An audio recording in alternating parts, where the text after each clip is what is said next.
we're bringing together many of the smartest people in the conservative movement to really put their shoulder to the wheel in this process of combating the Democrats trying to steal the presidential election. Now I want to bring in the president of Proactive Communications, brother Serrano, Mark Serrano. How you doing?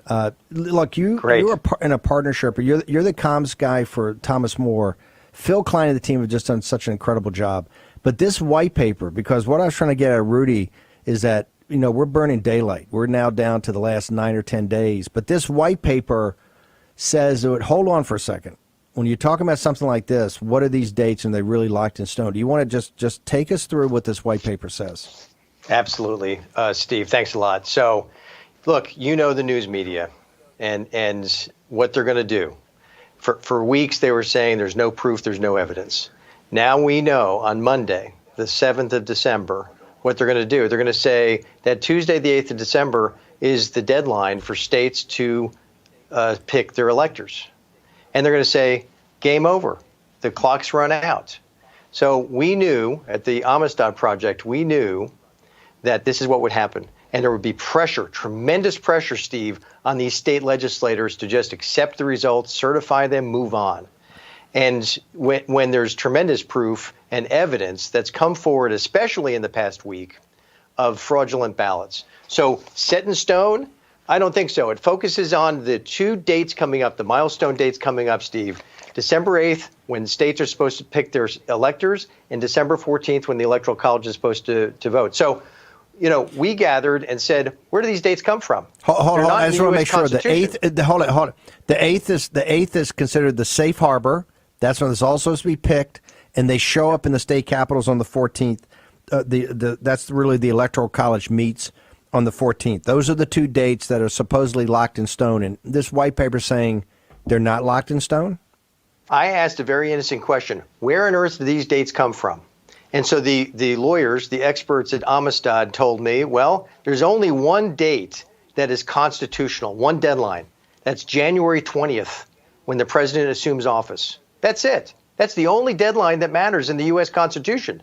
These dates come from a federal statute that was passed in 1948. Well, so you'd have to presume that a federal statute defining these dates supersedes the U.S. Constitution to apply them when there is great proof and evidence of fraudulent ballots across these states, Steve. So this white paper lays out all the facts, lays the history out from 1948 in the statute, and expresses and clarifies that those dates are not relevant.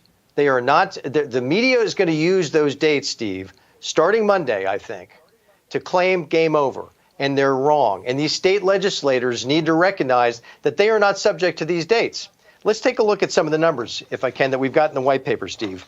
Look at the difference, okay? Arizona, these numbers. Arizona, the difference in the vote was 10,000 votes, 10,457 votes, right? Based on the work of the Amistad Project in litigation in these states, 300,000 potentially fraudulent ballots may have been influenced the outcome in Arizona. 300,000 when there's a vote tally difference of 10,457, right? Georgia, the difference is 12,670, right? The efforts through Amistad and the litigation, the investigations on the ground, 200,000 potentially fraudulent ballots in Georgia. These numbers overwhelm the differential in the vote. So the dates are arbitrary.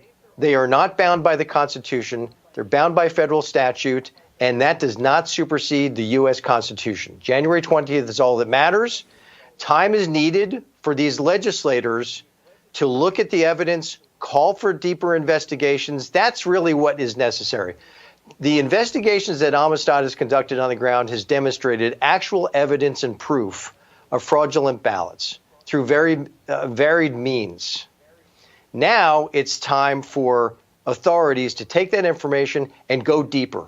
Find the investigations. Rudy Giuliani talked about the tape out of Georgia and showing them pulling out suitcases full of ballots. There are other cases like that. And frankly, I think what we need, Steve, and your audience needs to know, there are other people who saw things, who witnessed things, who suspected things, who may have been involved or may have been involved without ill intent on their own.